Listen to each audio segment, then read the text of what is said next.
مجلس احرار اسلام بھی در حقیقت اسی کا تتمہ یا صحیح تر الفاظ میں ضمیمہ ہے۔ تھانوی اور عثمانی حلقے علمی ذوق اور متصوفانہ مزاج کے حامل ہیں۔ ان کے ہاں خانقاہ اور تعلیم، تدریس، تصنیف، تالیف، اس میں توجہ ہوئی ہے ساری۔ سیاست کے میدان میں عملاً نہیں آئے۔ مولانا تھانوی تو بالکل ہی نہیں آئے۔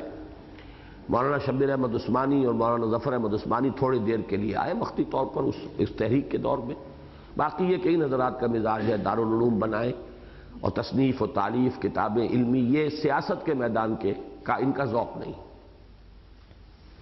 مولانا انور شاہ کاشمیری رحمۃ اللہ علیہ کے تلمیذ رشید مولانا یوسف بن نوری کا مزاج خالص علمی ہے،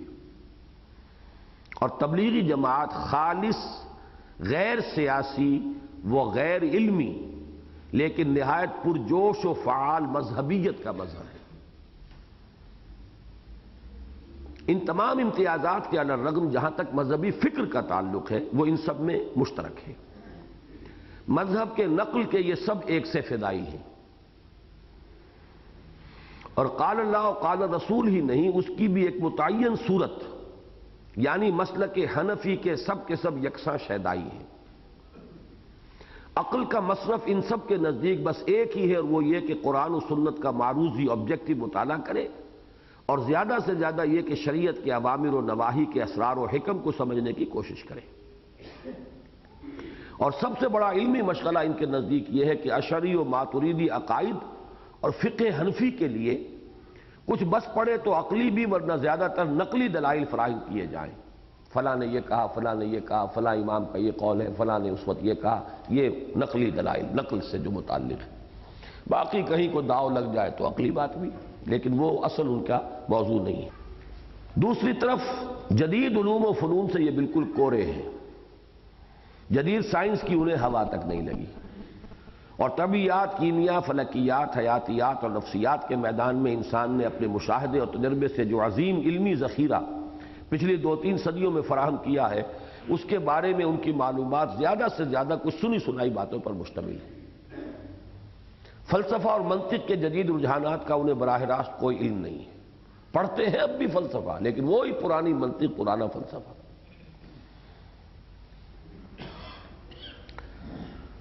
جدید عمرانیات اور خصوصاً سیاسیات اور معاشیات کی پیچیدگیوں اور الجھنوں کا بھی بلا واسطہ علم انہیں حاصل نہیں۔ گویا کہ یہ پورا حلقہ ذہنی و فکری اعتبار سے خالصتاً آج سے 700-800 برس قبل کی دنیا میں رہ رہا ہے، اور خواہ ان میں سے کچھ حضرات اپنی تحریر و تقریر میں کچھ سنی سنائی جدید اصطلاحات بھی استعمال کر لیتے ہوں، واقعہ یہ ہے کہ جدید دنیا کا نہ انہوں نے قریب سے مشاہدہ کیا ہے، نہ براہ راست مطالعہ۔ ویسے مشاہدے کی کمی تو اب کچھ پوری ہو رہی ہے، اب تو انگلستان، امریکہ کے چکر بہت لگتے ہیں، تو کچھ نہ کچھ مشاہدہ تو ہوتا ہے، لیکن یہ کہ مطالعہ نہیں۔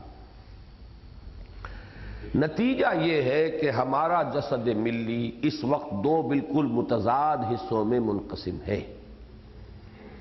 اور اس بحر محیط میں 2 روئیں بالکل پہلو بپہلو لیکن قطعاً علیحدہ علیحدہ بعین ہی اسی کیفیت کے ساتھ چلی جا رہی ہیں جس کا نقشہ سورۃ الرحمن کی ان آیات میں کھینچا گیا ہے۔ مرج البحرین یلتقیان بینہما برزخ لا یبغیان۔ ان 2 متضاد فکری و تہذیبی صوتوں کا سب سے بڑا مظہر 2 مختلف نظام ہائے تعلیم ہیں، جن میں سے ایک علی گڑھ کا معنوی تسلسل ہے اور دوسرا دیوبند کا، اور پوری ملت 2 نمایاں طور پر مختلف مکاتب فکر اور نقطۂ نظر کے مابین بٹی ہوئی ہے۔ دونوں کا ایک ایک پہلو مفید و روشن ہے اور ایک ایک مضر اور مایوس کن۔ ایک جانب جدید علوم و فنون اور سائنس اور ٹیکنالوجی ہے، لیکن ملحدانہ طرز فکر اور مادہ پرستانہ نقطہ نظر کے ساتھ، اور دوسری طرف ایمان و اسلام ہے لیکن جمود مطلق اور فرسودہ و اذکار رفتہ فلسفہ و منطق کے ساتھ۔ ان دونوں مکاتب فکر کو علیحدہ علیحدہ پروان چڑھتے پوری 1 صدی بیت گئی ہے، اور واقعہ یہ ہے کہ اس دور کا سب سے بڑا المیہ یہ ہے کہ تاحال ان کے مابین امتزاج کی کوئی مؤثر صورت پیدا نہیں ہو سکی۔ صبح ہم نے جو پڑھا تھا اس میں وہ بات آئی تھی کہ جماعت اسلامی بہترین پوزیشن میں تھی کہ وہ اس درمیان میں آ کے اس گیپ کو برج کر سکتی تھی۔ لیکن اس نے اپنے آپ کو سیاست میں ڈالا اور سیاست میں مذہبی کیمپ بنانے کے لیے، علماء کے ساتھ متحدہ محاذ بنانے کے لیے وہ ان تمام چیزوں کو، اس کام کو چھوڑ کر ایک خالص سیاسی جدوجہد میں لگ گئی۔ ان کے برعکس، اس کے برعکس، یعنی یہ کہ امتزاج تو کوئی نہیں ہو سکا، اس کے برعکس ان کے مابین ایک مسلسل کشمکش جاری ہے، جو اکثر و بیشتر تو خاموش آویزش اور سرد جنگ تک ہی محدود رہتی ہے، لیکن کبھی کبھی گرجدار تصادم کی صورت بھی اختیار کر لیتی ہے۔ اور غالباً ملت اسلامیہ کی اس وقت کی سب سے بڑی بدقسمتی یہی ہے کہ اس آویزش میں کسی واقعی اور حقیقی آمیزش کا رنگ تاحال پیدا نہیں کیا جا سکا۔ یعنی اس وقت تو ہو گیا تھا، لیکن اب جو جدید آمیزش کی ضرورت ہے اس کی طرف ابھی تک کوئی مؤثر کام نہیں ہو سکا۔ علی گڑھ اور دیوبند کی دو انتہاؤں کے مابین چند درمیانی راہیں۔ تذکرہ و تبصرہ میثاق لاہور، نومبر سن 68۔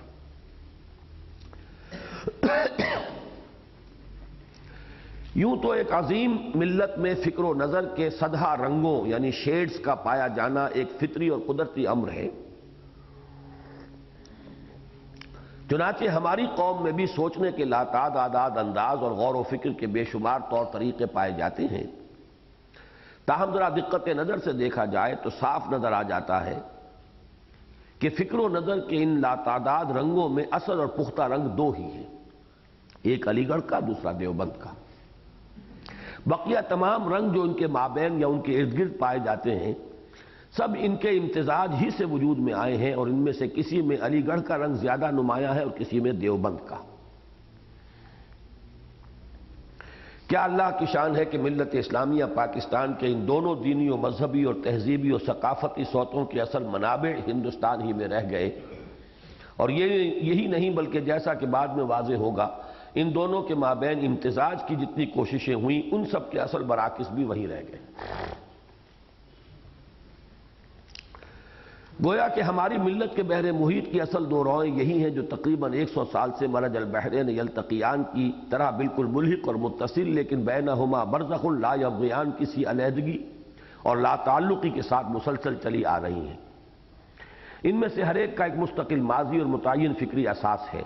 اور چونکہ ان میں سے ہر ایک کی پشت پر ایک وسیع و عریض اور پختہ و محکم نظام تعلیم بھی موجود ہے، لہذا ان دونوں کے اثرات نہایت دور رس ہیں اور ان کی جڑیں ہمارے جسد ملی میں بہت گہری اتری ہوئی ہیں۔ گویا کہ یہ دونوں مکاتب فکر ہماری قومی و ملی زندگی میں اصلها ثابت کسی محکم اساس اور فرعها فی السوا کا سا ہماگیر اثر و نفوذ رکھتے ہیں۔ ان میں سے علی گڑھ کی مذہبی اقلیت جسے جسٹس امیر علی، سر سید احمد خان اور مولوی چراغ علی وغیرہ ہم نے مرتب کیا تھا، اس کا تذکرہ ہم کر چکے ہیں۔ ساتھ ہی اس کے مقابلے میں دیوبند، جس کی بنیاد مولانا محمد قاسم نانوتوی اور مولانا رشید احمد گنگوہی کے ہاتھوں پڑی، اور جن کے ذریعے اس میں کتاب و سنت کا علم ہی نہیں بلکہ حاجی امداد اللہ مہاجر مکی کی روحانیت بھی سرایت کر گئی تھی، جس طرح قال اللہ و قال رسول کا حصار اور دین و مذہب کے نقل کے دفاع کا مرکز بنا، اس کی تفصیل بھی ہم بیان کر چکے ہیں۔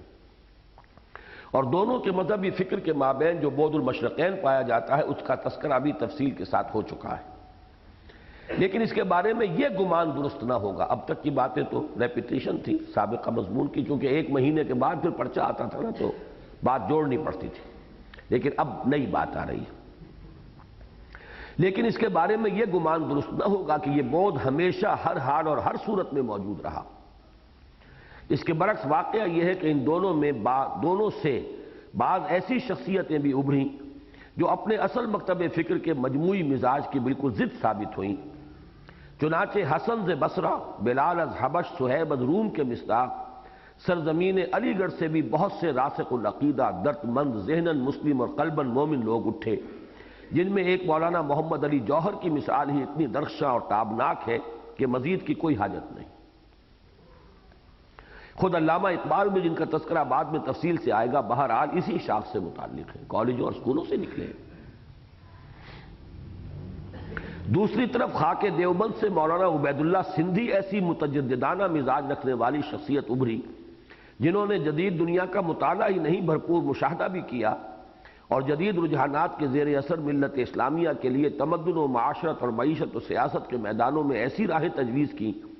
جن کے لیے استناد یعنی سند دیوبند کے موجود الوقت مقلدانہ ماحول سے نہیں بلکہ صرف امام الہند شاہ ولی اللہ دہلوی کے فلسفہ اتفاقات ہی سے مل سکتا تھا۔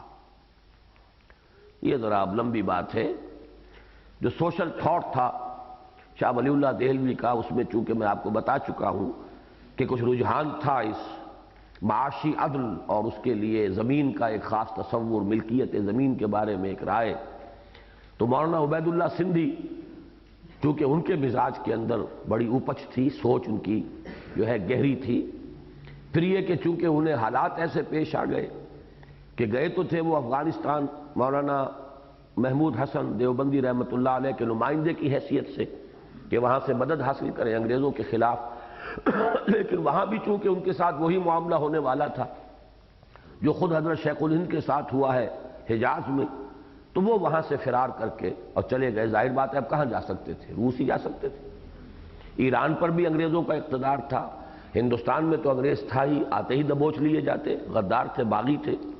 تو اب ایک ہی راستہ رہ گیا تھا اور وہ روس چلے گئے۔ روس میں بولشوک ریولوشن تازہ آیا تھا، وہاں وہ ریولوشنری فرور بہت تیز تھا، تو وہ واقعہ میں نے بارہا سنایا ہے آپ کو کہ انہوں نے یہ کوشش کی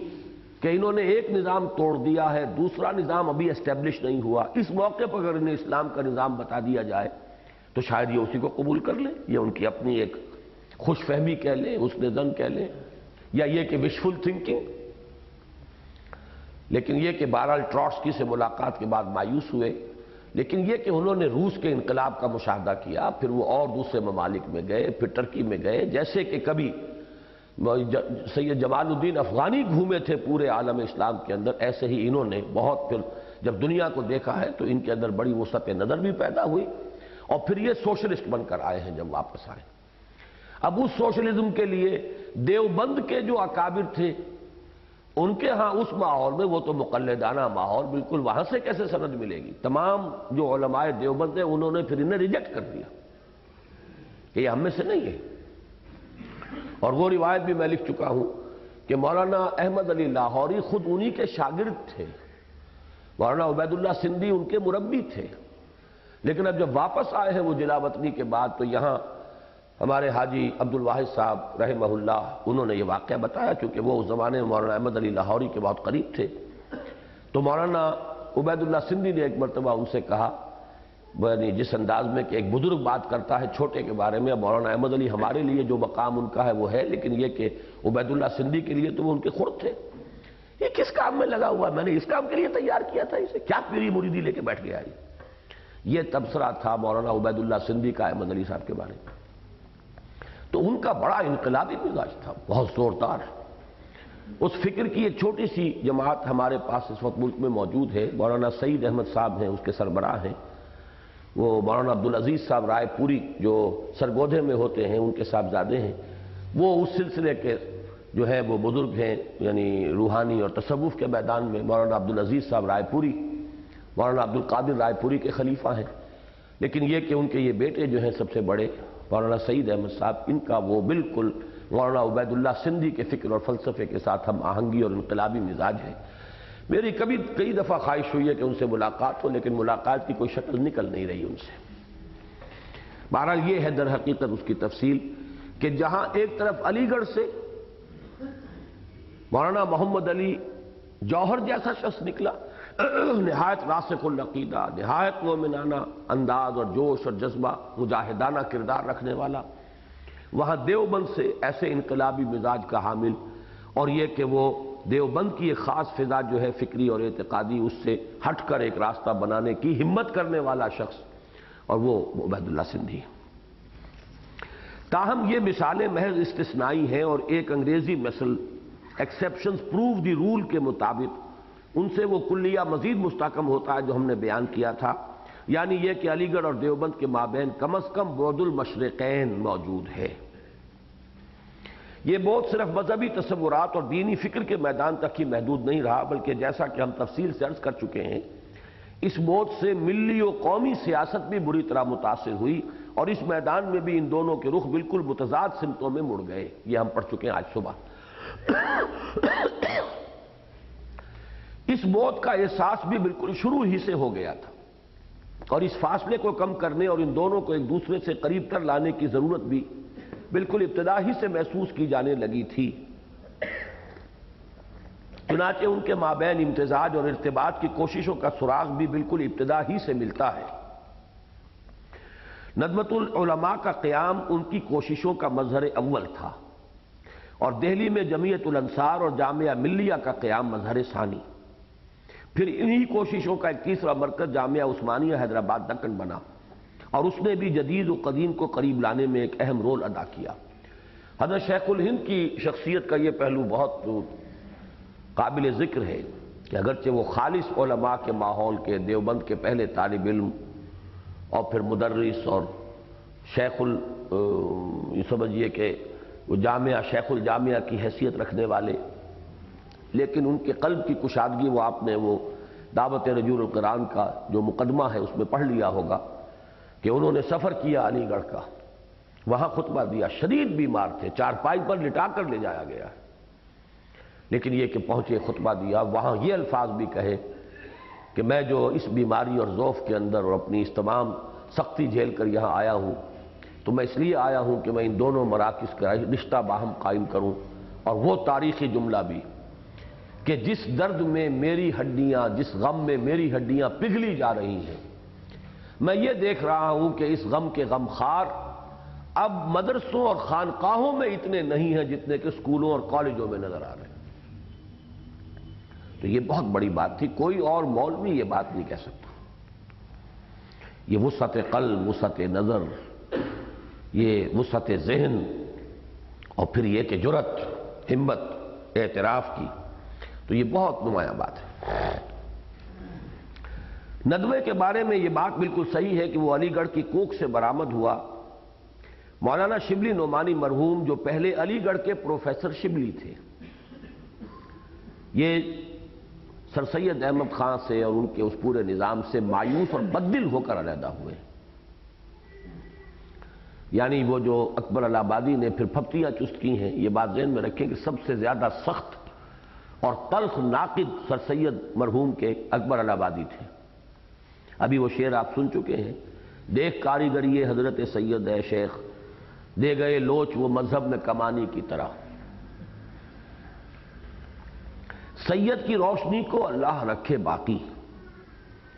بتی بہت ہے موٹی روغن بہت ہی کم ہے۔ لیکن یہ کہ ایک بات وہ بھی بتا دوں آپ کو کہ وہ اس کے قائل تھے کہ سر سید بہت کام کرنے والے آدمی، محنت، مشقت، بھاگ دوڑ جس طرح انہوں نے کی ہے، جو بھی دھن سوار ہو گئی تھی علی گڑھ کالج اور اس کی ترقی، اور اس کے لیے اپنا جو ہے دن رات ایک کر دینا، خون پسینہ ایک کر دینا، اس کو پھر اکبر الہ آبادی نے تسلیم کیا۔ ان کے انتقال کے بعد کہا ہے یہ شعر، بڑا ہے فرق اکبر کام کرنے اور کہنے میں، ہماری باتیں ہی باتیں ہیں سید کام کرتا تھا۔ وہ یہ اعتراف جو ہے کیا ہے، ہماری باتیں ہی باتیں ہیں سید کام کرتا تھا۔ بہرحال تو مولانا شبلی نعمانی بھی پروفیسر شبلی تھے، پھر وہاں سے مایوس ہو کر وہاں سے علیحدہ ہوئے ہیں، اور پھر یہ ندوۃ العلماء جو ہے وہ قائم تو ایک اور صاحب نے کیا تھا، لیکن یہ کہ پھر اس کے اندر آ کر جب مولانا شبلی نعمانی بیٹھے ہیں تو پھر اس کی حیثیت ہوئی، اور بعد میں ندوہ کے علامہ شبلی بنے۔ ابتداً سر سید مرحوم کے رفقاء اور اعوان و انصار میں سے تھے، جو بعد میں ان سے بدظن اور ان کی تعلیمی اسکیم سے غیر مطمئن ہو کر ان سے علیحدہ ہوئے۔ ہمیں یہاں ان اسباب سے کوئی بحث نہیں جس کی بنا پر یہ علیحدگی واقع ہوئی، ہمیں بحث قیام ندوہ کے صرف اس پہلو سے ہے کہ یہ قدیم و جدید اور تجدد و جمود کے مابین ایک متوازن علمی و فکری راہ پیدا کرنے کی سعی کا سب سے پہلا اور ہر اعتبار سے اہم ترین مظہر ہے۔ لیکن یہ واقعہ ہے کہ ندوہ فکر و نظر کا مرکز بننے کی بجائے صرف عربی زبان و ادب کا ایک گہوارہ اور تاریخ اسلامی کا ایک دارالاشاعت بن کر رہ گیا، اور علی گڑھ کے جدید اور دیوبند کے قدیم مذہبی فکر کے مابین کوئی حقیقی اور واقعی امتزاج پیدا کرنے میں بالکل ناکام رہا۔ وہ بھی ایک دارالعلوم بن گیا، سوائے اس کے کہ وہاں عربی ادب کی تعلیم بڑی پختہ ہوتی ہے، عربی بولنا اور لکھنا بھی لوگوں کو آ جاتا ہے، جبکہ بقیہ عربی مدارس کے اندر وہ عربی پڑھ لیتے ہیں لیکن نہ تقریر کر سکتے ہیں۔ عام طور پر بہت شاذ لوگ ہوتے ہیں جو تقریر بھی کر سکیں، لیکن نہ عربی میں تصنیف و تالیف کر سکتے ہیں، نہ عربی بول سکتے ہیں۔ لیکن ندوے کے اندر یہ ہے کہ عربی ادب زبان اور اس کا لٹریچر اس کے لیے بہت توجہ ہے، اور پھر یہ کہ خصوصی طور پر تاریخ اسلامی۔ اس میں یہ پہلے ہی سے میں آپ کو بتا دوں کہ یہ مضمون جس وقت آپ پڑھ رہے ہیں یہ 14 صفحات پر مشتمل ایک مضمون تھا، جو کہ جب میثاق میں چھپا ہے تو اس کی جو سند میرے پاس آئی تھی وہ پڑھ لیں تاکہ آپ کو اس کے ہر لفظ کے بارے میں اطمینان رہے کہ یہ اتنی بڑی سند اس کو ملی ہے۔ یہ صفحہ 93 پر میں نے یہ خط شائع کیا تھا دسمبر 1968 کے میثاق، کیونکہ نومبر میں یہ چھپا ہے، نومبر 68 میں، دسمبر میں مجھے بلکہ نومبر ہی میں کسی وقت مجھے وہ خط ملا ہے جس کو دسمبر 68 کے میثاق کے کور پر شائع کیا میں نے۔ یہ مولانا عبد الماجد دریابادی مرحوم کا خط ہے، بنام مدیر میثاق، بسم اللہ الرحمن الرحیم، صدق جدید، دریاباد، ضلع بارہ بنکی، صاحب من، السلام علیکم، 11 نومبر 1968۔ میثاق بابت نومبر پیش نظر ہے، صفحہ 1 تا صفحہ 14۔ تحسین ناشناس کا در نہ ہوتا تو دل سے تو بے اختیار یہ صلاح دی، دل نے تو بے اختیار یہ صلاح دی کہ اس ساری عبارت پر ایک خوب بڑا سا صاد، یہ صاد انہوں نے کارڈ تھا، یہ پوسٹ کارڈ، اس پر صاد نیچے تک کھینچا ہوا تھا، بڑا سا صاد کھینچ کر بھیج دیجئے۔ سبحان اللہ، ماشاء اللہ، دل نے یہ جانا کہ یہ سب کچھ ہی میرے دل میں تھا۔ حیرت ہو گئی کہ شبلی، فراہی، ابو الکلام تینوں کی یہ نبازی بعد زمانی اور بعد مکانی دونوں کے باوجود اتنی صحیح کیوں کر لی؟ در حیرتم کے بعد فروشت کو جا شنید۔ ڈاکٹر رفیع الدین کا بھی مقالہ اس نمبر میں بڑا قابل داد ہے۔ والسلام، دعا گو، دعا خواہ عبد الماجد۔ یہ مولانا عبد الماجد دریابادی، مولانا اصلاحی صاحب کو جب میں نے یہ خط دکھایا تو انہوں نے فرمایا تھا کہ اسے کوئی معمولی بات نہ سمجھو، یہ جو تحسین ہے، انہوں نے تو لکھا نا تحسین ناشناس، اب یہ ہوتا ہے، اس کو پتہ نہیں لوگوں نے سمجھا کہ نہیں سمجھا۔ اگر کوئی بڑا عالم ہو یا بڑا شاعر ہو، اس کو داد کوئی ایسا آدمی دے جو خود سمجھدار ہو، شعر و سخن کو جانتا ہو، ادب سے واقف ہو، تب تو وہ اس پر خوش ہوگا بہت۔ اور اگر کوئی اجڑ گوار بیٹھ کر اس کی داد دے تو سمجھے گا کہ یہ تو میرے شعر کا بیڑا ہی غرق ہو گیا، داد دینے والا تو دیکھو۔ تو یہ ہے وہ تحسین ناشناس، جو جانتے ہی نہیں وہ تحسین کریں تو وہ در حقیقت تحسین نہیں ہے، حجم ہے۔ تو وہ اپنے آپ کو انہوں نے وہ جو ایک کسر نفسی کا انداز ہوتا ہے تو اس میں کہا ہے کہ اگر تحسین ناشناس کا در نہ ہوتا، یعنی یہ کہ اپنے آپ کو ناشناس قرار دیا ہے، تو دل نے تو یہ بے اختیار صلاح دی کہ اس ساری عبارت پر ایک خوب بڑا سا صاد کھینچ کر بھیج دیجئے۔ اس لیے میں کہہ رہا ہوں، اصل میں اس لیے کہ مولانا شبلی کے بارے میں رائے دے رہا ہوں، مولانا فراہی کے بارے میں، مولانا ابو الکلام کے بارے میں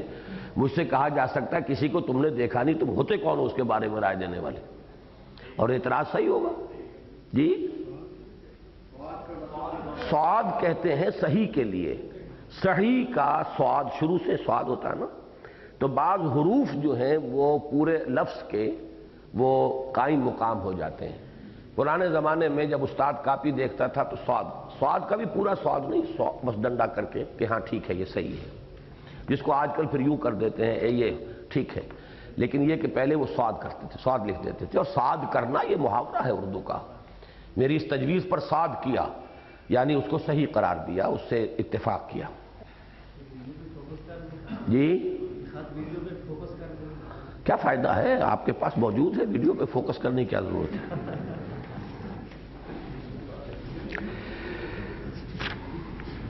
بہرحال یہ بہت بڑی یعنی کہیے کہ ایک طرح کی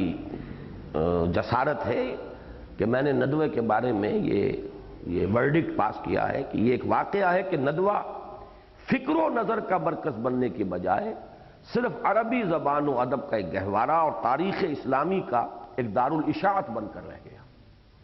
اور علی گڑھ کے جدید اور دیوبند کے قدیم مذہبی فکر کے مابین کوئی حقیقی اور واقعی امتزاج پیدا کرنے میں بالکل ناکام رہا۔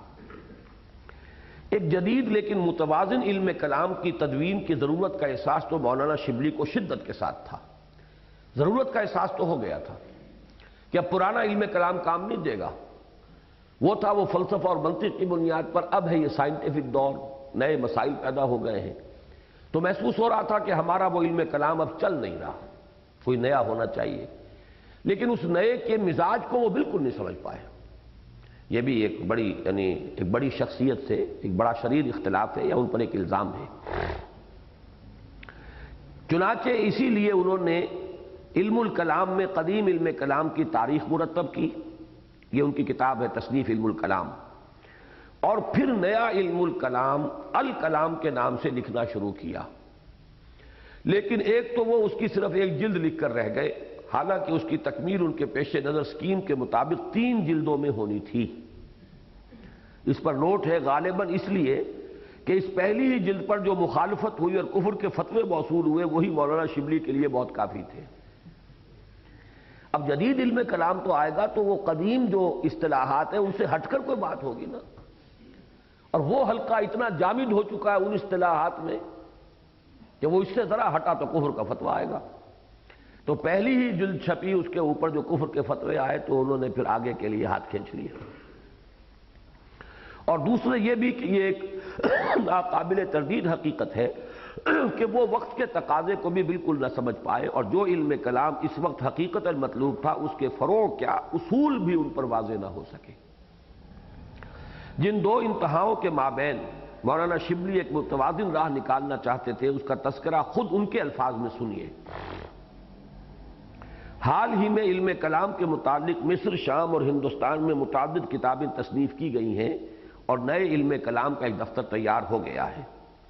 لیکن یہ نیا علم کلام 2 قسم کا ہے، یا تو وہی فرسودہ اور دور ازکار مسائل و دلائل ہیں جو متاخرین اشاعرہ نے ایجاد کیے تھے. یہ صاف اشارہ ہے حلقہ دیوبند کی نئی کلامی تصنیفات کی جانب، جیسے مولانا محمد قاسم نانوتوی کی حجت الاسلام، یا یہ کہ یورپ کے ہر قسم کے معتقدات اور خیالات کو حق کا معیار قرار دیا ہے اور پھر قرآن و حدیث کو زبردستی کھینچ تان کر ان سے ملا دیا ہے. یہ مراد ہے سر سید احمد خان اور مولوی چراغ علی کا علم کلام. وہی 2 انتہائیں، انہی کی طرف جو ہے یہ اشارہ کر رہے ہیں کہ اس وقت جو صورت ہے وہ یا اس انتہا کی ہے وہی پرانا جو اشاعرہ کا علم کلام ہے اسی کو لے کر چل رہے ہیں، یا یہ کہ ہر نئی چیز کو جو ہے لا کر زبردستی ٹھوک رہے ہیں اور وہ ایک بالکل غیر منطقی سا ان میں ربط قائم ہو رہا ہے. پہلا قرآنہ تقلید ہے اور دوسرا تقلیدی اجتہاد. قرآن بڑے خوبصورت جملہ ہے، قرآنہ تقلید اپنے اسلاف کی اور تقلیدی اجتہاد ہو رہا ہے انگریزوں یا مغربیوں کی تقلید میں. تو یہ تقلیدی اجتہاد ہے اور وہ قرآنہ تقلید. ان دونوں کو رد کر کے جس تیسرے علم کلام کی ضرورت ہے اس کے ضمن میں جدید تعلیم یافتہ گروہ کا نقطہ نظر مولانا نے ان الفاظ میں بیان فرمایا ہے. ہر طرف سے صدائیں آ رہی ہیں کہ پھر ایک نئے علم کلام کی ضرورت ہے. اس ضرورت کو سب نے تسلیم کر لیا ہے، لیکن اصول کی نسبت اختلاف ہے. جدید تعلیم یافتہ گروہ کہتا ہے کہ نیا علم کلام بالکل نئے اصول پر قائم کرنا ہوگا، کیونکہ پہلے زمانے میں جس قسم کے اعتراضات اسلام پر کیے جاتے تھے آج ان کی نوعیت بالکل بدل گئی ہے. پہلے زمانے میں یونان کے فلسفے کا مقابلہ تھا جو محض قیاسات اور مظنونات پر قائم تھا. آج بدیہیات اور تجربے کا سامنا ہے، اس لیے اس کے مقابلے میں محض قیاسات عقلی اور احتمال آفرینیوں سے کام نہیں چل سکتا. یہاں تک تو بات صحیح ہے، لیکن کمال سادگی کے ساتھ اس رائے کو محض یہ کہہ کر رد کر دیا کہ لیکن ہمارے نزدیک یہ خیال صحیح نہیں. قدیم علم کلام کا جو حصہ آج بیکار ہے پہلے بھی ناکافی تھا، اور جو حصہ اس وقت کارآمد تھا آج بھی ہے اور ہمیشہ رہے گا، کیونکہ کسی شے کی صحت اور واقعیت زمانے کے امتداد و انقلاب سے نہیں بدلتی. اس بنا پر مدت سے میرا ارادہ ہے کہ علم کلام کو قدیم اصول اور موجودہ مذاق کے موافق مرتب کیا جائے. حالانکہ علم کلام کے تو اصول بدلیں گے، اب صرف مذاق بدلنے سے تو کام نہیں ہوتا، وہ تو مذاق بنانا ہے اس کا. چنانچہ جو کچھ انہوں نے کیا وہ یہی تھا کہ قدیم علم کلام کو نئے اسلوب، نئے پیرایہ بیان اور نئے انداز میں گویا کہ نئے مذاق کے مطابق پیش کر دیا. لیکن اصل مسئلے کے فہم کی کوتاہی میں مولانا شبلی غالباً بالکل معذور ہیں، اس لیے کہ ایک تو ان کے زمانے تک جدید فلسفے اور سائنس کا ادغام نہیں ہوا تھا. دوسرے خود فلسفہ بھی ابھی صرف اسپینسر اور مل تک ہی پہنچا تھا۔ غزالی اور رومی کی بلا کون سنے گا، محفل میں چھڑا نغمہ اسپینسر و مل ہے۔ گویا کہ فکر جدید کا اصل چیلنج ابھی پوری طرح سامنے نہیں آیا تھا۔ یہی وجہ ہے کہ الکلام کے مقدمے میں مولانا نے فلسفہ اور سائنس کی موجود الوقت صورتحال کا نقشہ ان الفاظ میں کھینچا ہے۔ تمام دنیا میں غل مچ گیا ہے کہ علوم جدیدہ اور فلسفہ جدیدہ نے مذہب کی بنیاد متزلزل کر دی ہے۔ فلسفہ و مذہب کے معرکے میں ہمیشہ اس قسم کی صدائیں بلند ہوتی رہی ہیں اور اس لحاظ سے یہ کوئی نیا واقعہ نہیں، لیکن آج یہ دعویٰ کیا جاتا ہے کہ فلسفہ قدیمہ قیاسات اور ظنیات پر مبنی تھا، اس لیے وہ مذہب کا استحصال نہ کر سکا۔ برخلاف اس کے فلسفہ جدیدہ تمام تر تجربہ اور مشاہدہ پر مبنی ہے، اس لیے مذہب کسی طرح اس کے مقابلے میں جان بر نہیں ہو سکتا۔ یہ عام صدا ہے جو یورپ سے اٹھ کر تمام دنیا میں گونج رہی ہے، لیکن ہم کو غور سے دیکھنا چاہیے کہ اس واقعیت میں مغالطے کا کس قدر حصہ شامل ہے۔ یونان میں فلسفہ ایک مجموعے کا نام تھا جس میں طبیعیات، عنصریات، فلکیات، الہیات، مابعد الطبیعات سب شامل تھا، لیکن یورپ نے نہایت صحیح اصول پر اس کے دو حصے کر دیے۔ جو مسائل مشاہدہ اور تجربے کی بنا پر قطعی اور یقینی ثابت ہو گئے ان کو سائنس کا لقب دیا، اور جو مسائل تجربہ و مشاہدہ کی دسترس سے باہر تھے ان کو فلسفہ کا نام دیا۔ لیکن افسوس کہ یورپ میں یہ نہایت صحیح اصول بس تھوڑی دیر ہی چل سکا، اور جلد ہی اس کے بجائے وہ فطری اصول پھر بروئے کار آ گیا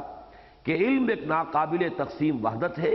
اور اسے سائنس اور فلسفے کے دو جداگانہ خانوں میں تقسیم نہیں کیا جا سکتا۔ اب یہ دو فکرے اگلے بہت اہم ہے، نوٹ کیجئے۔ چنانچہ یورپ کا بعد کا فلسفہ ان نظریات کی اساس پر مرتب و مدون ہوا جو سائنس کے بعض شعبوں سے ابھرے، جیسے ڈارون کا نظریہ ارتقاء اور فرائیڈ کا نظریہ جنس۔ ڈارون کا نظریہ ارتقاء تو بائیولوجی کے میدان سے آیا اور اس نے انسان کی سوچ کے اندر ایک عظیم انقلاب برپا کیا۔ انسان کو حیوان بنانے میں سب سے بڑا اثر جو ہے وہ تو ڈارون کے نظریہ ارتقاء کا ہے۔ مذہب کے لیے سب سے بڑا چیلنج تو ڈارون کا نظریہ ارتقاء ہے۔ تو وہ کہہ رہے ہیں کہ سائنس علیحدہ ہے اور یہ فلسفہ علیحدہ ہے، فکر علیحدہ ہے، جبکہ یہ جو اٹھا وہ سائنس کے ایک شعبے سے آیا، لیکن یہ کہ پورے فلسفے پہ، پورے فکر کے اوپر چھا گیا۔ اسی طریقے سے سائیکالوجی، اسے آپ سائنس کا ایک فیلڈ قرار دیتے ہیں، لیکن فرائیڈ کے نظریات نے جو ہے انسان کی سوچ کو اور انسان کی معاشرت اور اخلاقیات اور اس کی تمام اقدار جو ہیں اخلاقیات کی، ان کو تبدیل کر کے رکھ دیا۔ الغرض جدید دنیا کو جو نیا علم کلام فی الواقع مطلوب تھا، اس کے تو اصول و اساسات کے بارے میں بھی مولانا شبلی صحیح تصور قائم نہ کر پائے تو اس کی تدوین کیا کرتے۔ رہا دوسرے معاملات میں علی گڑھ اور دیوبند کے مابین امتزاج، تو اس کی بھی کوئی صورت ندوہ میں پیدا نہ ہو سکی، اور مولانا شبلی کے بعد ان کے جانشین مولانا سید سلیمان ندوی مرحوم نے جب حلقہ دیوبند کی ایک علمی اور روحانی شخصیت یعنی مولانا اشرف علی تھانوی رحمۃ اللہ علیہ کے ہاتھ پر بیعت کر لی، تو یہ بات بالکل ہی کھل گئی کہ ندوہ کوئی مستقل چیز ہے ہی نہیں، اس کی حیثیت بس ایک چھوٹی سی لہر کی ہے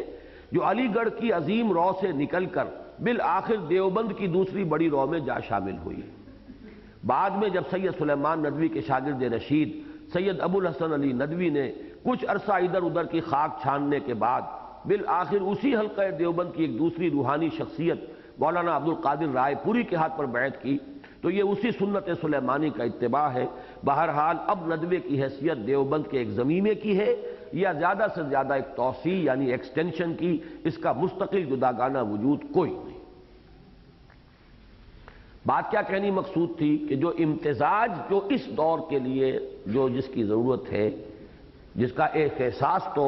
موہوم سا یا مبہم سا احساس مولانا شبلی کو ہوا تھا، اس کی جانب کوئی عملی قدم ندوہ میں نہیں اٹھ سکا، وہ بھی ایک دارالعلوم ہے بس۔ اس طرح ندوہ تو بہت جلد ختم ہو گیا، ختم معنوی طور پر، جیسے مولانا ابوالکلام جیتے جی مرحوم ہو گئے تھے، یا میرے خیال میں مولانا مودودی بھی جیتے جی مرحوم ہو گئے تھے، اس لیے کہ وہ اپنے اس فکر سے، اپنے اس رخ سے ہٹ گئے تھے۔ اسی طرح ندوہ تو ہے، لیکن یہ کہ جس کام کے لیے قائم ہوا تھا اس کے اعتبار سے وہ ختم ہو گیا۔ اس طرح ندوہ تو بہت جلد ختم ہو گیا، اور مولانا شبلی جو درمیانی راہ نکالنا چاہتے تھے وہ اس کے ذریعے سے نہ نکل سکی۔ تاہم ان کی یہ خواہش بعض دوسری پگڈنڈیوں کی صورت میں ظاہر ہوئی جن کا تذکرہ اہمیت کا حامل ہے۔ اب یہ ہم کل پڑھ چکے ہیں، لیکن دوبارہ بھی پڑھ لیجئے یہ اقتباس۔ یہاں سے تھا اقتباس جو کل ہم نے پڑھا تھا، یہاں موٹے حروف میں لکھا ہوا اس لیے آپ کو پڑھنے میں آسانی ہوگی، وہاں وہ بہت باریک تھا۔ مولانا شبلی اپنی ذات میں ایک نہایت جامع و صفات انسان تھے، اور ان کی شخصیت ندوے کی نسبت بہت زیادہ جامع اور گمبھیر تھی۔ چنانچہ وہ بیک وقت علم و فضل، فلسفہ و کلام، شعر و ادب اور ملی و قومی سیاست، حتیٰ کہ رندی اور رنگینی سب کے جامع تھے۔ ان کے اصل جانشین سید سلیمان ندوی مرحوم کی شخصیت میں مولانا شبلی کی شخصیت کے صرف چند ہی پہلوؤں کا تسلسل قائم رہ سکا، لیکن ان کے زیر اثر دو اور ہستیاں ایسی پروان چڑھیں جو ان کی بعض دوسری صفات کی وارث بنیں، اور جن میں مولانا شبلی کی شخصیت کے بعض دوسرے پہلو اجاگر ہوئے۔ ہماری مراد مولانا حمید الدین فراہی اور مولانا ابوالکلام آزاد سے ہے۔ یہ دونوں حضرات براہ راست ندوی تو نہیں ہیں، لیکن ان کی تربیت میں مولانا شبلی کا بڑا حصہ ہے، اور چونکہ بر صغیر یا بر عظیم کی حالیہ مذہبی فکر کے میدان میں علی گڑھ اور دیوبند کی دو انتہاؤں کے مابین دو اہم علمی و فکری سوتے ان ہستیوں کی بدولت پھوٹے ہیں، لہذا ان کا کسی قدر تفصیلی تذکرہ ضروری ہے۔ مولانا فراہی اور مولانا آزاد مرحوم میں متعدد امور بطور قدر مشترک بھی ہیں، مثلا ایک یہی کہ دونوں کی تربیت میں مولانا شبلی کا حصہ تھا، دوسرا یہ کہ دونوں کو قرآن حکیم سے خاص شغف تھا، تیسرے یہ کہ یہ دونوں اپنے وقت کے انتہائی مزیدار انسان تھے، چوتھے یہ کہ یہ دونوں مولانا شبلی کے برعکس، جنہوں نے اپنی حنفیت کی شدت کے اظہار کے لیے نعمانی کی نسبت کو اپنے نام کا مستقل جز بنا لیا تھا، یعنی مولانا شبلی تو اتنے شدید حنفی تھے، لیکن یہ دونوں تقلید سے یکساں بعید و بیزار تھے، اور دونوں کو اصل ذہنی و علمی مناسبت امام ابن تیمیہ سے تھی۔ حالانکہ امام ابن تیمیہ کے بارے میں مولانا شبلی نے ایک جگہ بہت سخت جملہ لکھا ہے، لیکن ان اشتراکات کے بعد اختلافات کا ایک وسیع میدان ہے جس میں یہ دونوں شخصیتیں ایک دوسرے کی بالکل ضد تھیں۔ اب یہ شروع ہوا۔ مولانا آزاد میں شبلی کی رندی اور رنگینی کا تسلسل بھی موجود رہا، جبکہ مولانا فراہی بالکل زاہد خشک تھے۔ مولانا آزاد کی وزیرداری میں شکوہ و تمکنت کی آمیزش تھی، جبکہ مولانا فراہی پر فقر و درویشی کا رنگ غالب تھا۔ مولانا آزاد ابوالکلام تھے، اور ان کی شعرا بیان خطابت میں ایک لاوا اگلنے والے زندہ آتش فشاں کا رنگ تھا، جبکہ مولانا فراہی نہایت کم گو تھے، اور ان کا سکوت ایک ایسے خاموش آتش فشاں سے مشابہت رکھتا تھا جس کے باطن میں تو خیالات و احساسات کا لاوا جوش مارتا ہو، لیکن ظاہر میں وہ بالکل ساکت و صامت ہو۔ مولانا آزاد کی تحریر میں اصل زور ادبیت اور عبارت آرائی پر تھا، جبکہ مولانا فراہی کی تحریر نہایت سادہ لیکن مدلل ہوتی تھی۔ مولانا آزاد سیاست کے میدان کے بھی شہسوار تھے، اور دین کی وادی میں بھی ان کا اصل مقام داعی کا تھا، جبکہ مولانا فراہی سیاست سے تمام عمر کنارہ کش رہے، اور دین و مذہب کے میدان میں بھی ان کا اصل مقام آخر دم تک صرف ایک طالب علم یا زیادہ سے زیادہ ایک مفکر کا رہا۔ چنانچہ مولانا آزاد طوطی ہند تو تھے ہی، ایک وقت ایسا بھی گزرا جب وہ امام الہند قرار پائے، جبکہ مولانا فراہی سے ان کی زندگی ہی میں نہیں بلکہ آج تک بھی صرف کچھ علم دوست لوگ ہی واقف ہو سکے۔ لیکن اس کے برعکس مولانا آزاد تو آندھی کے مانند اٹھے اور بگولے کی طرح رخصت ہو گئے، تاہاں کہ آج وہ لوگ بھی ان کا نام لینا تک گوارا نہیں کرتے جنہوں نے اپنی قندیل خود انہی کی شمع سے روشن کی، جبکہ مولانا فراہی ایک مستقل طرز فکر اور مکتب علمی کی بنیاد رکھ گئے، جن کا نام لیوا ایک ادارہ دائرہ حمیدیہ کے نام سے ہندوستان میں اور ایک انجمن مولانا امین حسن اصلاحی کی ذات میں پاکستان میں موجود ہے۔ میں وہ بات اصلاحی صاحب کی آپ کو بتا رہا تھا، وہ رہ گیا جملہ، کہ انہوں نے فرمایا تھا کہ یہ جو سند آئی ہے اس کو معمولی نہ سمجھو، اس لیے کہ مولانا عبدالماجد دریابادی اس قافلے کے آخری فرد ہیں، یعنی تھے شریک اسی قافلے میں۔ مولانا فراہی، مولانا ابوالکلام، مولانا اور مولانا شبلی، مولانا محمد علی جوہر، یہ تمام سب سے زیادہ انہیں لگاؤ جو تھا وہ مولانا محمد علی جوہر کی ذات سے تھا، کیونکہ یہ بھی گریجویٹ تھے اسی لائن کے پڑھے ہوئے، لیکن بہرحال یہ کہ یہ اس قافلے کے آخری فرد ہیں جو زندہ ہیں، لہذا ان کی گواہی جو ہے گویا کہ وہ اس گواہی کے مصداق ہے کہ جو قرآن مجید میں آئی ہے کہ شہید شاہد من اہلہا، گواہی دیے گواہی دینے والے نے جو خود اس کے گھر ہی سے تھا، اسی کے خاندان کا، اسی قافلے کا فرد۔ قرآن مجید سے جو شغف ان دونوں بزرگوں کا تھا، مزاج کے افتاد کے فرق کی بنا پر اس کا ظہور بھی مختلف صورتوں میں ہوا۔ مولانا آزاد کی تفسیر سورۃ الفاتحہ اردو ادب کا تو شاہکار یعنی کلاسک ہے ہی، قرآن کے جلال و جمال کا بھی ایک حسین مرقع ہے۔ پھر سورۃ الکہف کے بعد مباحث میں ان کی تحقیق کو تنقید کا کوئی جواب ہی نہیں، وہیں ہمہ قرآن حکیم کا کوئی مرتب و منضبط فکر وہ پیش نہیں کر سکے۔ جبکہ مولانا فراہی نے قرآن حکیم کے استدلالی پہلو کو واضح کیا اور ایک طرف نظم قرآن کی اہمیت واضح کر کے تدبر قرآن کی نئی راہیں کھولیں اور قرآن پر غور و فکر کے اصول و قواعد اثر نو مرتب و مدون کیے، اور دوسری طرف اپنی بعض تصنیفات جو تاحال نامکمل مسودات ہی کی صورت میں ہیں، ان کے ذریعے خالصتاً قرآن حکیم کی روشنی میں ایک نئے علم کلام کی بنیاد رکھ دی۔ جیسا کہ ہم نے عرض کیا، آسمان شبلی کے ان دو ٹوٹے ہوئے تاروں سے بر صغیر کی موجودہ اسلامی فکر کے دو سوتے پھوٹے ہیں، جن کا تذکرہ صورتحال کی صحیح اور مکمل جائزے کے لیے ناگزیر ہے۔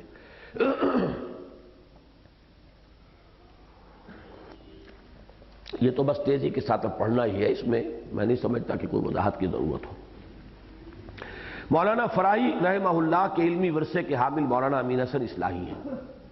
جنہوں نے اپنی عملی زندگی کی ابتدا ان کے مشن کے تکمیل کے ارادے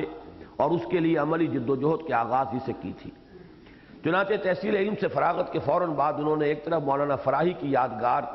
یعنی مدرسۃ الاصلاح اعظم گڑھ کو سنبھالا اور دوسری طرف دائرہ حمیدیہ قائم کیا، تیسری طرف سن 38 میں ماہنامہ الاصلاح جاری کیا، جس کے ذریعے فکر فراہی کی اشاعت شروع ہوئی وقس علی ھذا۔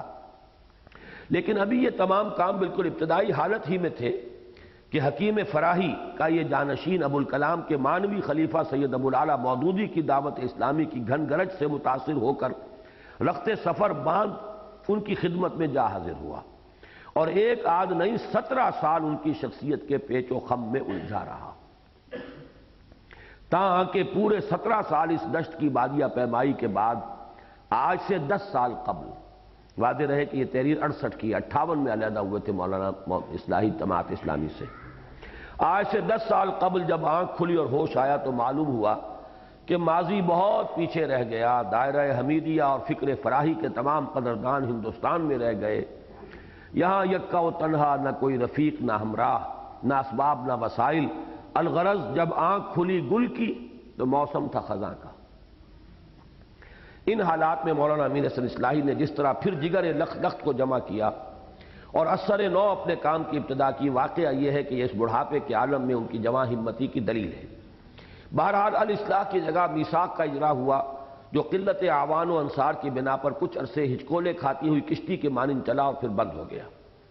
حلقہ تدبر قرآن قائم ہوا، جس کے ذریعے چند نوجوانوں کی تعلیم و تربیت کا سلسلہ شروع ہوا، لیکن کچھ عرصے نہایت کامیابی سے چلنے کے بعد ان نوجوانوں کے ادھر ادھر منتشر ہو جانے کی بنا پر اس کا کام بھی بند ہو گیا، تاہاں کہ آج سے 2.5 سال قبل راقم الحروف، جس نے خود مولانا مودودی کی تحریک اسلامی ہی کی گود میں آنکھ کھولی تھی اور انہی کے واسطے سے مولانا اصلاحی سے متعارف ہوا تھا، لاہور منتقل ہوا اور اسے اللہ نے مولانا کے ان کاموں میں تعاون کی توفیق و سعادت بخشی، تو اس کے فضل و کرم سے میثاق بھی اثر نو جاری ہوا اور بحمداللہ تاحال جاری ہے۔ تدبر قرآن کی جلد اول بھی شائع ہوئی اور مولانا کے درس قرآن و حدیث کی ایک ہفتے وار نشست کا سلسلہ بھی شروع ہوا، جو بفضلہ تعالی باقاعدگی سے جاری ہے۔ یہ سن 68 کی باتیں ہیں۔ راقم الحروف کو مولانا اصلاحی سے براہ راست تلمس کا شرف تو حاصل نہیں۔ اب دیکھیے، میں آپ کو نوٹ کرا رہا ہوں، جب مولانا سے میرا اختلاف ہوا یا انہیں مجھ سے اختلاف ہوا، پھر انہوں نے جو مجھ پر حملے کیے ہیں ان کا میں اثر، اس کا ایک نقشہ بتانا چاہتا ہوں کہ یہ جملہ ہے جو میں نے لکھا ہے سن 68 میں، اور وہ سن 76 میں کہہ رہے ہیں کہ یہ شخص اشتہار دیتا پھرتا ہے کہ یہ میرا شاگرد ہے، یہ میرا شاگرد نہیں، جبکہ یہ میں لکھتا ہوں، میں نے کبھی بھی ان سے براہ راست تلمس کا کوئی معاملہ نہیں۔ لیکن مولوی جب ناراض ہو جائے تو بس پھر اللہ ہی پناہ دے تو دے۔ راقم الحروف کو مولانا اصلاحی سے براہ راست تلمس کا شرف تو حاصل نہیں، تاہم یہ واقعہ ہے کہ قرآن حکیم سے جو قلبی رابطہ اور کسی قدر ذہنی مناسبت اسے حاصل ہوئی ہے، وہ مولانا ہی کی تحریروں کے مطالعے سے ہوئی ہے، اور راقم کی دعا ہے کہ اللہ تعالیٰ مولانا کو بھی عمر دراز اور صحت و فراغت عطا فرمائے، تاکہ وہ اپنے استاد مولانا فراہی کے علمی ورثے کو مزید اضافوں کے ساتھ اگلی نسل کو منتقل کر سکیں، ان کے شاگردوں کو بھی توفیق دے کہ وہ اس کام کے لیے اپنی زندگیوں کو وقف کرنے کا عزم کر سکیں، اور راقم کو بھی اس نیک کام میں تعاون کی سعادت نصیب کیے رکھے، آمین۔ نیچے لکھا ہے، افسوس کہ اس تحریر کی تصویر کے کچھ عرصے بعد سے راقم الحروف کے تعلقات مولانا موصوف سے کشیدہ ہونے شروع ہوئے اور تدبر قرآن کی جلد 4 میں جب مولانا نے حد زنا کے بارے میں اپنی رائے ظاہر کی، تب سے تو تعلق بالکل ہی منقطع ہو گیا۔ اس پورے معاملے کی تفصیل راقم نے اپنی تالیف رجوع الی القرآن منظر و پس منظر میں درج کر دی ہے، وہ آپ حضرات نے پڑھ لی ہوگی۔ بہرحال فکر فراہی اور سلسلہ تدبر قرآن علی گڑھ اور دیوبند کے درمیان علمی و فکری صوتوں میں سے ایک ہے، جو اپنی کمیت اور حلقہ اثر کے اعتبار سے تو فی الحال زیادہ اہم نہیں، لیکن اپنے امکانات کے اعتبار سے یقیناً اہم ہے، خصوصاً اس لیے کہ اس کی بنیاد بھی خالصتاً قرآن حکیم پر ہے، اور اس میں سارا استدلال بھی قرآن ہی سے کیا جاتا ہے، اور تدبر قرآن کا جو خاص اسلوب و نہج اس کے ذریعے عام ہو رہا ہے، اس سے انشاءاللہ حکمت قرآنی کے بہت سے نئے گوشے سامنے آئیں گے اور فکر انسانی کو نئی رہنمائی ملے گی۔ مولانا امین حسن اصلاحی نے اپنی تصانیف حقیقت شرک، حقیقت توحید اور حقیقت تقویٰ میں ایمان باللہ کے مختلف پہلوؤں سے جس انداز میں بحث کی ہے، وہ اگرچہ با اصطلاح معروف تو علم کلام نہیں، لیکن خالص قرآنی علم کلام ضرور ہے، اور اگر مولانا اپنی اسکیم کے مطابق معاد اور رسالت پر بھی اسی انداز سے لکھ سکے تو اس طرح خالصتاً قرآن حکیم کی بنیاد پر ایک نئے علم کلام کی ترتیب و تدوین کی راہ کھل جائے گی۔ اب یہ دوسری شخصیت،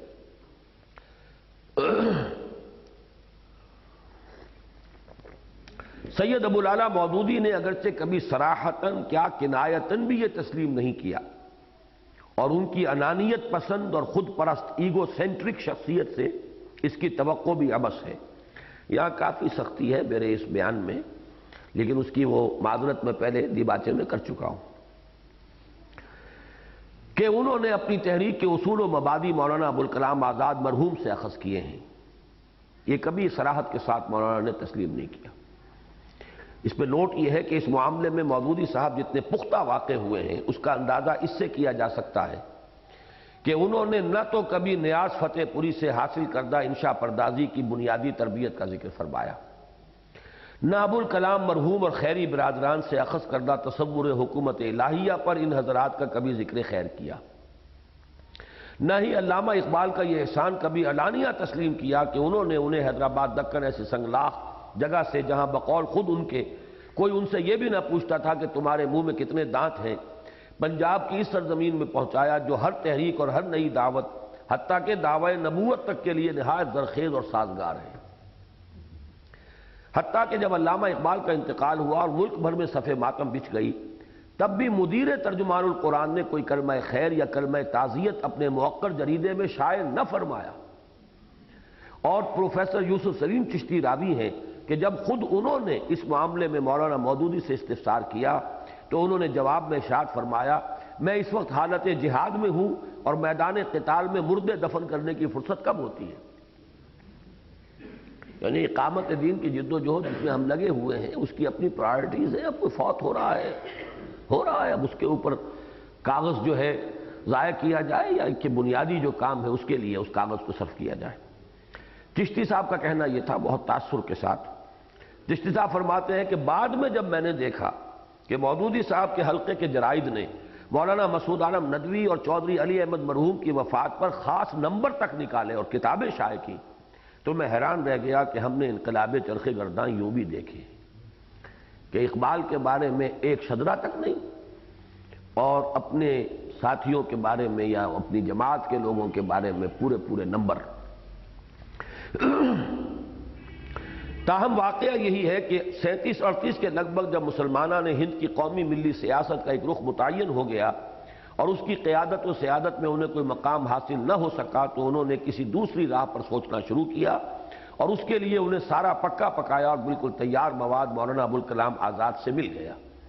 چنانچہ انہوں نے مولانا آزاد کو ان کی زندگی ہی میں مرحوم قرار دے کر ان کی جگہ خود سنبھالی، ان کی وضع کردہ اصطلاح حکومت الہیہ کو اپنا نصب العین بنایا، جس کی مزید تشریح خیری برادران کر چکے تھے، ان کی حزب اللہ کے نقشے پر اپنی جماعت اسلامی قائم کر دی اور اپنی تحریک اسلامی کو انہی خطوط پر شروع کر دیا جو مولانا آزاد نے متعین کیے تھے، لیکن جن پر وہ خود اپنی بعض کمزوریوں یا کچھ موانع کے باعث آگے نہ چل سکے تھے۔ یہی وجہ ہے کہ مولانا مودودی اگرچہ ایک بہت بڑے مصنف اور مؤلف ہیں، اور بسیار نویسی میں ان کے مد مقابل صرف 2 غلام احمد ہی ہیں۔ غلام احمد قادیانی بھی کہتا ہے کہ میری تو الماریاں بھری ہوئی ہیں تصنیفات سے، اور غلام احمد پریز کی تصانیف بھی تعداد میں بہت کثیر ہیں۔ تاہم دین و مذہب کے میدان میں ان کا اصل مقام ابوالکلام مرحوم ہی کی طرح داعی کا ہے، نہ کہ مفکر کا۔ بئی ہما چونکہ ان کا وسیع و عریض لٹریچر بر صغیر کے طول و عرض میں بھی پھیلا ہے اور مشرق وسطیٰ میں بھی، لہذا ملت اسلامیہ کی جدید مذہبی فکر کے اس جائزے میں ان کا تذکرہ بھی ناگزیر ہے۔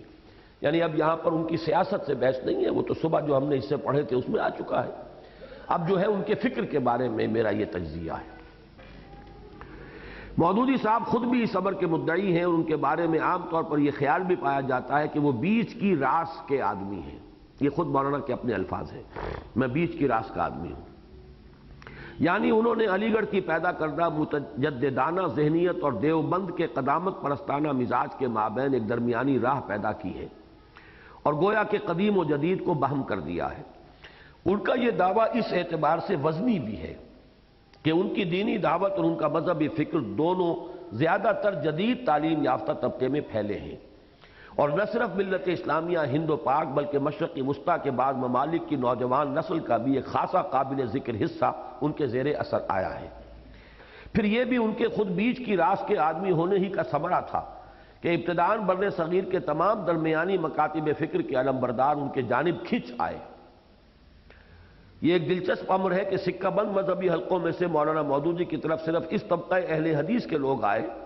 جو ایک تو غیر مقلد ہونے کے باعث ویسے ہی آزاد ہوتے ہیں، دوسرا یہ واقعہ ہے کہ اس طبقے میں خدمت و نصرت دین کا داعیہ ہمیشہ سے اتنا شدید رہا ہے کہ یہ ہر نئی دعوت پر اس امید میں والہانہ لپکتے ہیں کہ شاید اسی کے ذریعے اسلام کی غربت ختم ہو جائے اور وہ خدا کے یہاں اسلام کے اس دور غربت میں اس کی ہمدرد و مونس و غمخوار شمار ہو۔ اگرچہ اب صورتحال بالکل بدل چکی ہے، یہ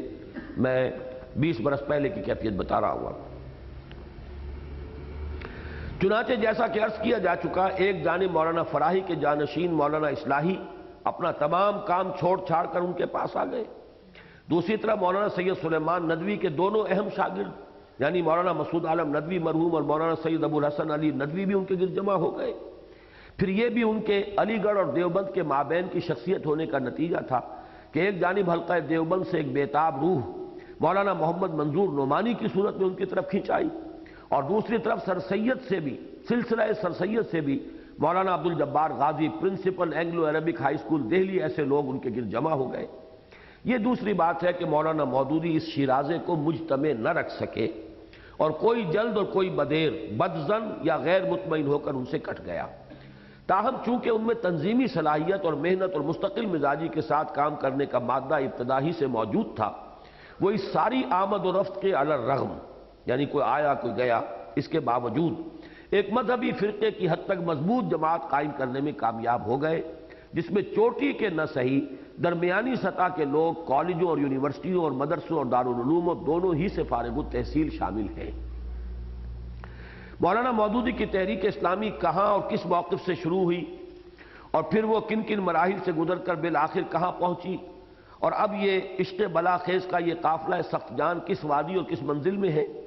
یہ ایک علیحدہ مستقل موضوع ہے جس پر ہم نے اپنی کتاب تحریک جماعت اسلامی ایک تحقیقی مطالعہ میں مفصل بحث کی ہے۔ یہاں اصل گفتگو ان کی تحریک سے نہیں بلکہ ان کے فکر سے ہے، اگرچہ یہاں اس اعتراف کا اعادہ کیے بغیر گزرا نہیں جا رہا کہ راقب الحروف نے خود بھی شعور کی آنکھ اسی تحریک کی گود میں کھولی اور اسلام کی نشأت ثانیہ کے لیے کچھ کرنے کا جذبہ اسی کے طفیل پایا۔ فکر کے میدان میں اب آ رہی ہے اصل بات، Maulana Maududi as a thinker کیا پوزیشن ان کی ہے میرے نزدیک۔ فکر کے میدان میں مولانا مودودی نے ابتدا ہی سے یہ حکمت عملی برتی کہ فلسفہ اور علم کلام کے مشکل موضوعات سے کامل اجتناب کیا، اس میدان میں قدم ہی نہیں رکھا۔ مولانا شبلی کا حشر دیکھ ہی چکے تھے، ذرا سی بات اگر عقائد کے اندر جو بھی ڈگر معین ہو چکی ہے وہ اگر اس سے ذرا کوئی تعبیر کا بھی فرق ہوگا تو کفر کے فتوے آ جائیں گے۔ حتیٰ کہ عقائد کے باب میں بھی ہمیشہ نہایت اجمال و اختصار کے ساتھ بات کی، اور جتنی کی اس میں بھی زیادہ تر ان اعتقادات کو بیان یعنی نریٹ کرنے پر اکتفا کیا جو امت کے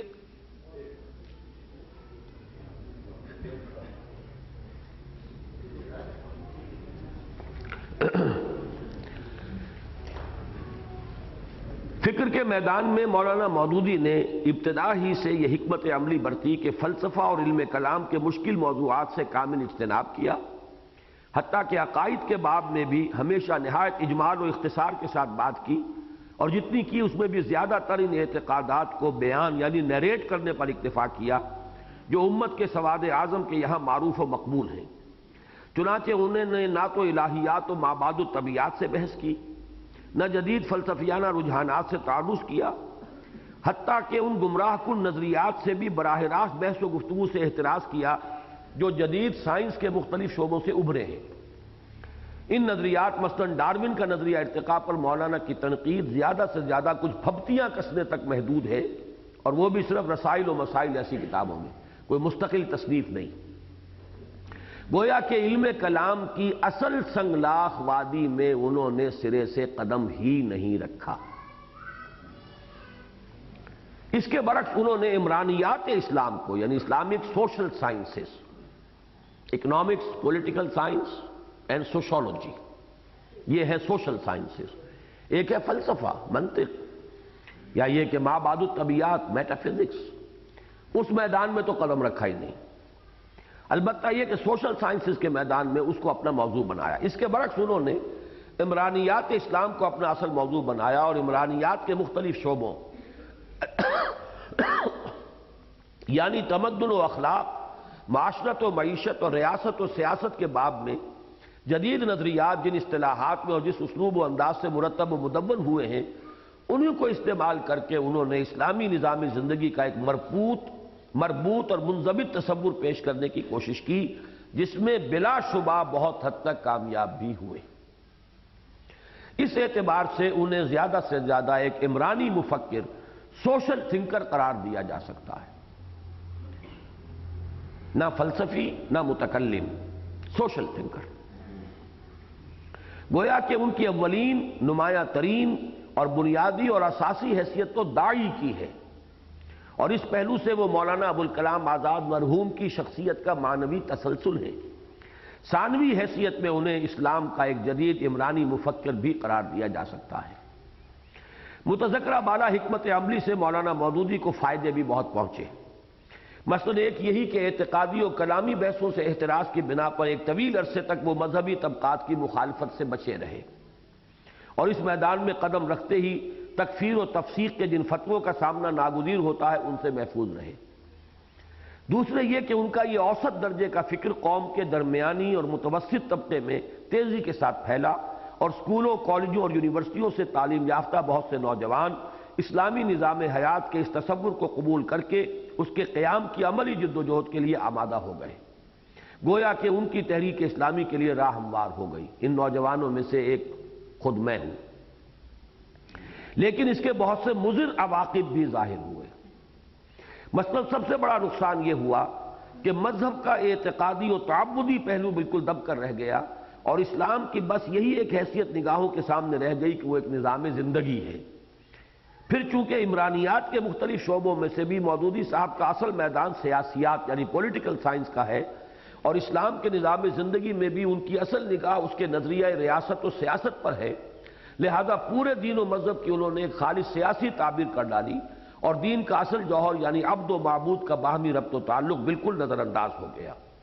اس موضوع پر اختصار کے ساتھ راقب اپنی تحریر اسلام کی نشرت ثانیہ میں بحث کی ہے، یہ ہم پڑھ چکے ہیں۔ یہی وجہ ہے کہ جماعت اسلامی سے علیحدہ ہونے والوں میں سے اکثر و بیشتر کے معاملے میں یہ صورتحال نظر آتی ہے کہ وہ مذہب کے بنیادی لوازم سے بھی آزاد ہو جاتے ہیں، یعنی ان کی مذہبیت اس تحریکیت ہی کی بنیاد پر ہے، ان کی مذہبیت کی اپنی کوئی انڈیپینڈنٹ جڑ نہیں ہے۔ تحریک سے کٹے، مذہب سے گئے، داڑیاں صاف۔ پہلے وہ جماعت میں تھے تو وہ بہت سی پابندیاں جو ہیں وہ تھی، باقی سب پابندیاں اب ختم۔ یہ بہت سے حوادث ایسے ہیں، اس لیے کہ وہ مذہب جو ہے وہ اپنی جڑوں پر کھڑا نہیں تھا، وہ صرف ایک تحریکی جذبے کے بل پر وہ مذہب چل رہا تھا۔ وہ مذہب کے بنیادی لوازم سے بھی آزاد ہو جاتے ہیں، حتیٰ کہ نماز روزے تک کے پابند نہیں رہتے۔ گویا کہ ان کا دین و مذہب کے ساتھ کل لگاؤ تحریک اسلامی ہی کی بنیاد پر قائم تھا، جو اس سے انقطاع کے ساتھ ہی منہدم ہو گیا۔ یہ میں اپنی مثال بھی عرض کر دوں کہ جس زمانے میں اختلافات شدید تھے، وہ لفظ غزل جو ہے اب میثاق میں آپ کے سامنے آ جائے گا۔ اس زمانے میں ایک مرتبہ ایسا ہوا کہ مولانا عبدالرحیم اشرف صاحب نے ایک نجی سی محفل میں مولانا مودودی صاحب پر کچھ استہزاء کے انداز میں فقرے چست کیے، تو میں اس سے ڈر پڑا باقاعدہ، اور بہت میں نے شدید احتجاج کیا، اور میں نے ان سے یہ کہا کہ آپ اس معاملے کو بہت لائٹلی لے رہے ہیں۔ اس لیے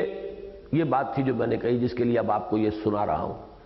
میں نے کہا آپ کے لیے یہ معاملہ اتنا سیریس نہیں ہے جتنا ہمارے لیے، اس لیے کہ آپ جماعت میں آنے سے پہلے بھی مولوی تھے، جماعت میں آ کے آپ نے اوپر اوور کوٹ پہن لیا تھا، اوور کوٹ اتاریں گے اندر سے مولوی پھر برآمد ہو جائے گا۔ لیکن ہمارا تو سارا دین و مذہب کا مسئلہ اسی جماعت کے ساتھ وابستہ ہے، ہمیں اندیشہ یہ ہے کہ ہم جماعت سے علیحدہ ہو جائیں تو ہمارا تو نماز روزہ نہیں رہے گا۔ یہ الفاظ ہیں میرے جو میں نے کہے تھے اس لیے کہ ہماری مذہبیت ساری اس تحریک کے بل پر ہے، مذہب کی طرف آئے ہی اس راستے سے۔ تو یہ جو اس قدر سیریس ہمارے لیے معاملہ ہے وہ شاید آپ اس لیے لائٹلی لے رہے ہیں۔ خیر انہوں نے جواب دیا کہ اصل میں ہم چونکہ ایک عرصے سے یہ چیزیں دیکھ رہے ہیں تو وہ صدمے کی کیفیت سے ہم گزر چکے، آپ کے لیے اب یہ چیزیں نئی ہیں تو آپ صدمے کی کیفیت محسوس کر رہے ہیں۔ لیکن بہرحال میرا جملہ یہ تھا کہ یہ فرق ہے میرے اور آپ کے مابین۔ آپ پہلے بھی مولوی تھے، مذہبی آدمی تھے، آپ ذرا مرصع مسجع قسم کے مولوی ہو گئے، جماعت اسلامی میں آئے تو پھر اچکن بھی پہننی شروع کر دی، پہلے وہ اچکن نہیں ہوتی تھی، لیکن اب یہ ہے کہ وہ اچکن اتر جائے گی تب بھی بہرحال اندر سے وہی عالم جو ہے اور ایک مولوی برآمد ہو جائے گا۔ لیکن اکثر و بیشتر نوجوان جو آئے تھے یونیورسٹیوں سے، کالجوں سے، ان کا معاملہ یہ نہیں تھا، ان کا وہ نماز روزے کے ساتھ ربط و تعلق در حقیقت اس انقلابی فکر کے ساتھ مربوط تھا۔ اب جب انقلابی جدوجہد سے آدمی دستکش ہوتا ہے تو انقلابی فکر جو ہے اٹ ودرز اوے، سوکھ گئی، جڑی نہیں رہی، اس کے ساتھ نماز روزہ بھی صاف، اور یہی ہے جو ہوا۔ اب اس وقت میرے ہی ساتھ بالکل علیحدہ ہونے والے ارشاد احمد حقانی صاحب ہیں، ان کے چہرے پر داڑھی مزین تھی بہت، لیکن یہ کہ اب جو ہے ان کا معاملہ بالکل مختلف ہو چکا ہے۔ اور بھی بہت مثالیں ہیں۔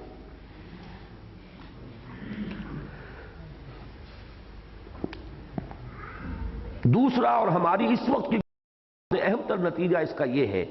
کہ اس کے زیر اثر نوجوانوں میں سے جنہیں بعد میں باہر کی دنیا سے سابقہ پیش آتا ہے اور وہ اپنے ملک اور اس کے بھی خالص اپنی تحریک کے محدود حلقے سے باہر نکل کر یورپ کی یونیورسٹیوں میں پہنچتے ہیں اور وہاں مغرب کے اصل فکر سے براہ راست ان کا سامنا ہوتا ہے، تو ایسی بہت سی مثالیں موجود ہیں کہ ان کا سابق اسلامی فکر ریت کے کچے گھرونوں کی طرح جواب دے جاتا ہے اور وہ ریب اور تشکک کا شکار ہو کر بعض اوقات بے دینی اور الحاد تک جا پہنچتے ہیں۔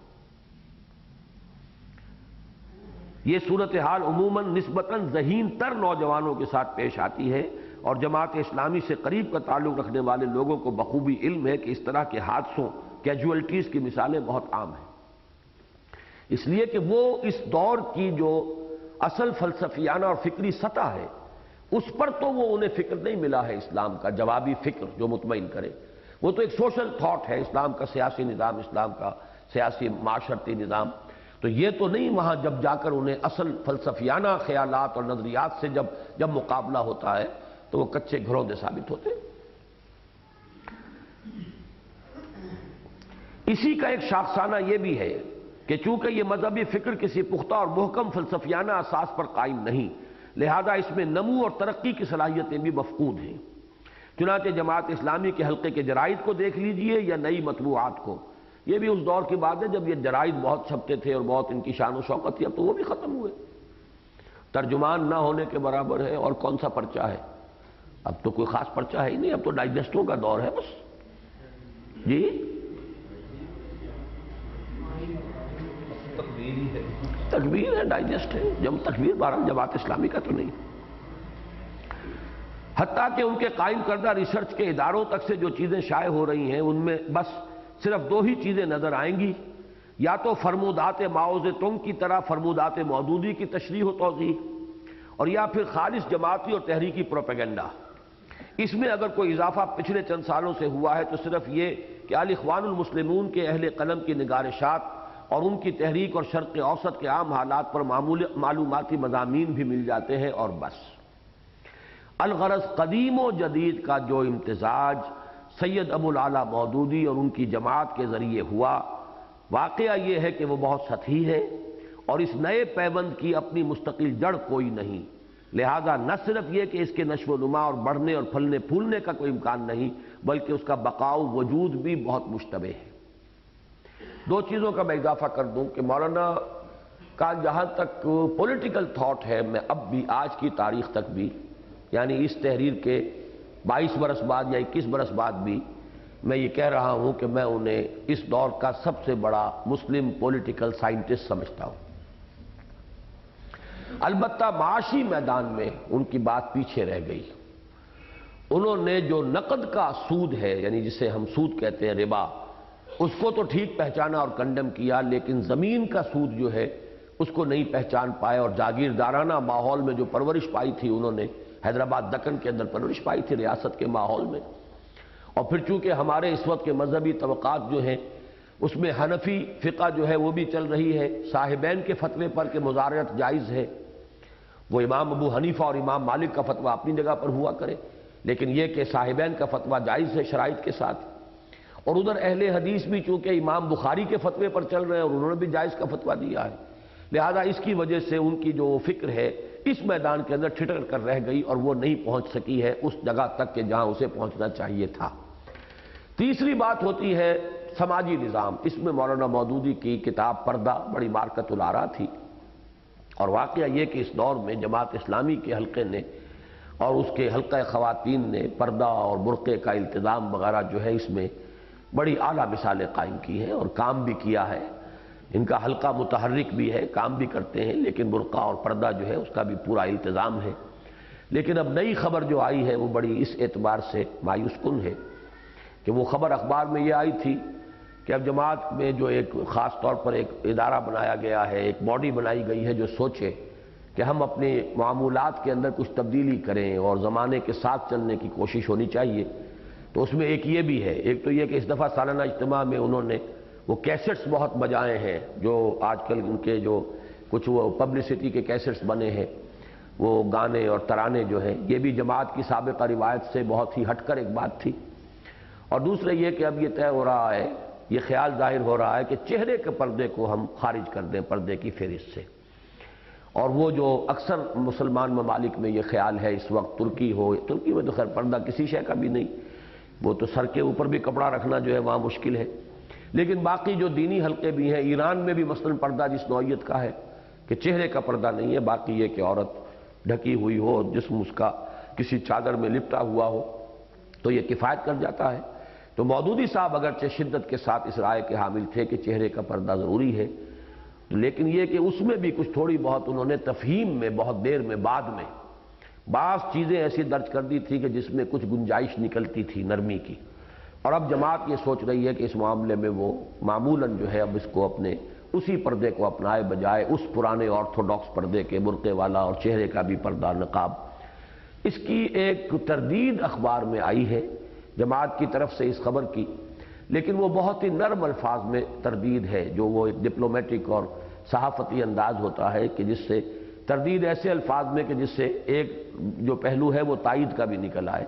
تو یہ میں نے سمجھا ہے، جہاں تک میں سمجھا ہوں واللہ عالم، تو یہ بھی در حقیقت وہی کہ وہ دین کی جڑ پختہ نہیں ہوگی تو گویا کہ وہ جہاں تک آپ آگے بڑھیں گے پھر حالات کا تقاضا آپ کو مجبور کرے گا، اور وہ چونکہ اساس مستحکم نہیں، لہذا وہ فکر اور وہ خیال جو ہے وہ پھر حالات کے رحم و کرم پر ہوگا۔ آخری پیرا یہ ہے کہ اس اعتبار سے یہ وہی ہے جس پر کہ نشأت ثانیہ ختم ہوئی تھی، اس اعتبار سے ہمارے نزدیک بر صغیر کی اہم ترین شخصیت علامہ اقبال کی ہے،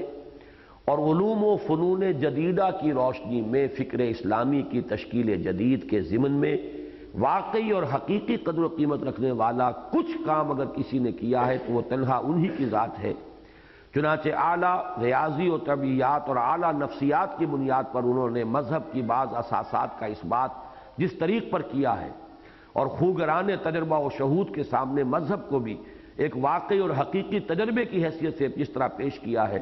وہ فکر جدید کا رشتہ ایمان کے ساتھ جوڑنے کی ایک اہم کوشش ہے، جو بالکل ابتدائی اور بنیادی ہونے کے باوجود اور اپنی بعض خامیوں اور غلطیوں کے علی الرغم نہایت وقی اور قابل قدر ہے۔ تو یہ ہے وہ ثقافتی اور علمی پس منظر، مختلف حلقے کون سے ہیں، کون کون سے فکر اس وقت میدان میں ہیں۔ ایک طرف سر سید کا فکر، اس کی بھی شاخیں چل رہی ہیں، وہ پرویزیت، فضل الرحمانیت وغیرہ وغیرہ، ایک طرف علماء کرام کے حلقے ہیں۔